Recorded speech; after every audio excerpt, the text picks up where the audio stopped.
warahmatullahi wabarakatuh. Good afternoon everybody. How is your life? First of all, let me introduce my group. We are from group 3. Contains of 5 members. There are Kanu, Hafiz, Alice, Fatin, and I'm Fatia. Last week we talked about how to deliver the presentation and preparing it. I hope you still remember about the material because it's still related with this one. Let's start it. Did you realize that body language can improve the way we speak? Perhaps by the movement, posture, gesture, and also facial expression. Because it can build our rapport, decrease nervous feeling, it makes us more calm, and something like that. I have several tips for you to make looks more confidence on your great presentation. Okay, step 1, make a good entrance. Can somebody help me how to do that? As you can see in our PowerPoint, the important things of presentation is don't be late at all. If you come earlier than your audience, you can prepare your material and your equipment. I will suggest you to come 30 minutes before the audience come in. Next, if you come earlier, you can be more familiar with the room. And also you can practice it before the audience come in. So it can decrease your nervous feeling. Then choose which spot do you want to come in. From the back side of the audience, or the left side, or the right side. Okay, let's take a look on the step 2. Okay, step 2. Use positive posture. If you are a job seeker, this is important for you if you want to give presentation with the company. The company will doubt about your competence if you can't overwhelm your nervous. I will give you several tips to solve that. The first one, stand up straight with the feet slightly apart. Keep your head up. Don't look too high like this or like this because you can't see your audience. If the audience want to ask you a question, you can't see it, okay? Then think about taking up as much space as you can. For example, if you stand with the left spot, you can walk into the right spot and back again. If you only stand in the central spot, your audience will be boring, and it can increase your interaction with the audience. The second tips is don't hold your arm in front of your body too much.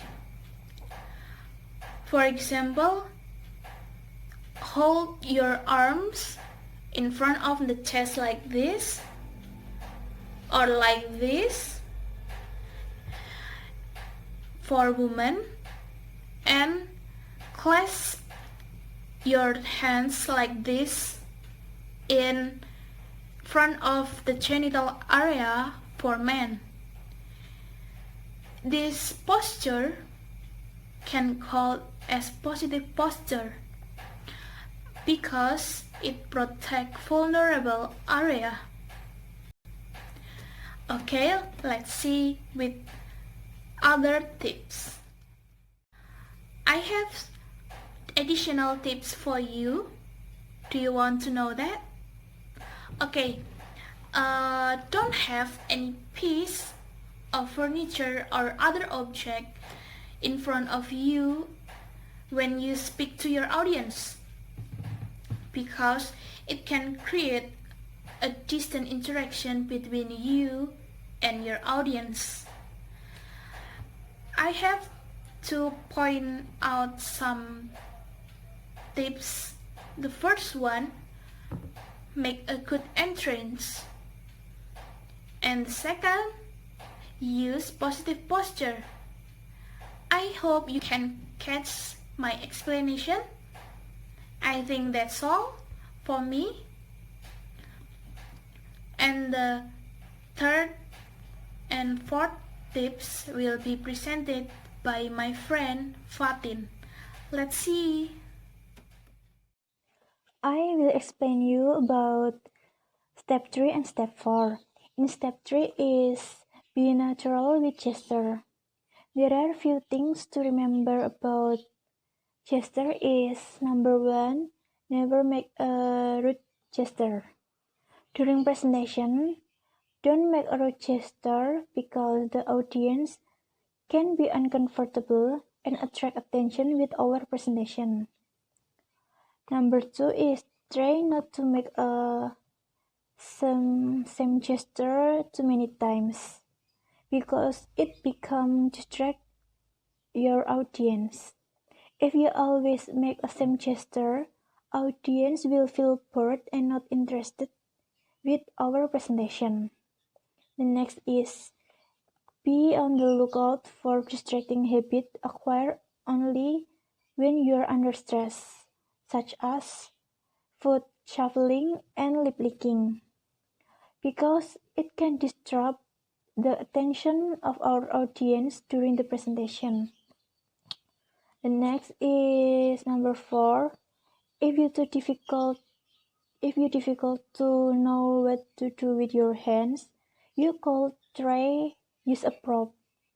By using a prop like pen or pointer, you are perceived as more comfortable, more confident, more powerful when explain the presentation, and can also decrease your nervous. And the last is try to avoid hand-to-face gesture. Hand-to-face gesture is like touching your nose or rubbing your eye. No matter how nervous you are, try don't do that because it means you not comfortable and not understand with your material, and you are not completely honest about something you explain. That's for step 3. And step 4 is keep up eye contact. When you're giving a presentation, keep our eye contact with other people as normal as possible. During the presentation, you must look at everyone in the room, not only look at same person in certain place, because when you look at the everyone, they will feel have a personal bond between you and they will easy to understand with our material we explain in presentation. That's explained for me. Thank you. Hello guys, now we have reached step 5 in this presentation. So what is on step 5? Okay, step 5 here is a keep an eye on your timing. The first that you can do here is pay attention to your speed of talk, because in a normal conversation, speaking slowly can sometimes indicate that you're uncertain of what you're saying, but speaking quickly may show that you're anxious or excited. So going for the middle ground is much the safest option. I mean, not too fast but not too slow. Okay, the second is speak slowly to enable your audience to hear your voice. Here is you have to confirm that your voice can be heard by your audience so that they can catch your explanation well. The third, you need to guard against gabbling. So don't overdo in speaking and not too fast or too slow, and you have to watch your hesitation so that you sounds like professional. Okay. Next to the step 6. Step 6. Here in step 6 is watch your tone and mannerism. Okay, because the manner in which you are speaking during your presentation is almost more important than anything else. If you think about it, even a simple word like hello, it have a multiple different meanings. So please give your full attention in use of tone and manner. These are the steps that you should have followed to be a great presenter. First, try to sound friendly, but not so casual that you lose your authority. Second, at the same time, don't to be too busy, because this is a presentation, not a lecture. The third, it's better to be too loud than too soft, because if you're too loud, your voice can be heard by your audience and they can catch your material or your presentation well. 4. Ask someone you trust to listen to and check that you are not swallowing words. Easy to do when you are nervous. In other words, that the ends of your sentences don't die away and become inaudible to a listener, that make it seem as if the presentation is repeatedly grinding to a halt. The last, bear in mind that too many ers, and hesitations make you sound unprofessional and can be irritating to listen to. Plenty of rehearsals should solve this issue. Okay, thank you. Hi everyone, my name is Alice Putri and I will deliver my material about step 7 and step 8. Okay, let's start from the first one, step 7. Remembering your facial expression. Your audience's emotions are influenced by your facial expression. So if you do continually wrong facial expression or you don't change your expression at all, it will make the atmosphere or the condition boring, or it can be awkward. So smiling is the best way to make your audiences at ease, and at least it won't ruin your images, it won't make you unprofessional if you smile occasionally. But it is not for all the condition. If you deliver bad news or bad information, you are not allowed to smile occasionally. You have to deliver it seriously. In this point, I have 3 key concepts.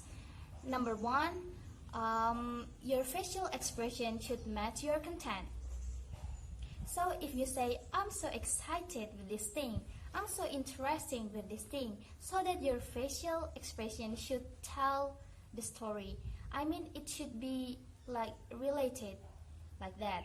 And if you deliver good news, you have to add smiley. But if you deliver bad news or bad information, you are not allowed to smile, but you deliver it seriously. And number 2, pay attention to your audience facial expression. Scan the room, read their face quickly, and there might be some of your audience's expression appear bored or cold or even nasty, so that it is your turn to make them come up again. You can ask like, are you with me? Like that, or you can tell fun short stories, or you can tell jokes, so that this can warm up your audiences so that they can come back to you again. And then number 3, you can practice in front of the mirror. So if you're not sure what you are saying in front of people, try to practice in front of the mirror. I don't highly recommend this taste because you cannot get your direct comments, feedback or critics I recommend you to talk to people in front of people, or at least your partner, so that your skill will be increased. But if you don't have any of them, you can use a mirror as a tools. I think that is good enough. And then that is step number 7. Let's move to step number 8. Match your clothes into the occasion. Okay, your audiences will judge you even though you haven't said anything. Long before you open your mouth, they will judge you. Why? How can this happen? It is because your clothes, your wear, your appearance. So it is the first impression of yourself. It describes you. So people tend to like people who are like them. So that I think you have to copy how to wear like how they wear. Like that. For example, if your audiences are your colleges, you can wear like office attire. And if your audiences are the government, you can wear the more formal suit. And if your audiences are your own friends, your college friends or your school friends, you can wear uniform or clothes that are deals with them. Like that. I think that is my material. That's all. Thank you very much. Okay, then the last part is common mistake and step to success. The first common mistake is lack of conformity. The body language is something that occurs naturally, whether or not we are conscious of it, and it is impossible to control every last aspect. That means if you are talking about something you don't really believe in you are saying, your body language will subtly leak along the line, and the audience will feel distrustful of you and your message. The only answer is to be authentic in what you say. Number 2 is overdo many things. When you become conscious of all the way in which you communicate non-verbally with others, it can suddenly become terribly easy to overdo.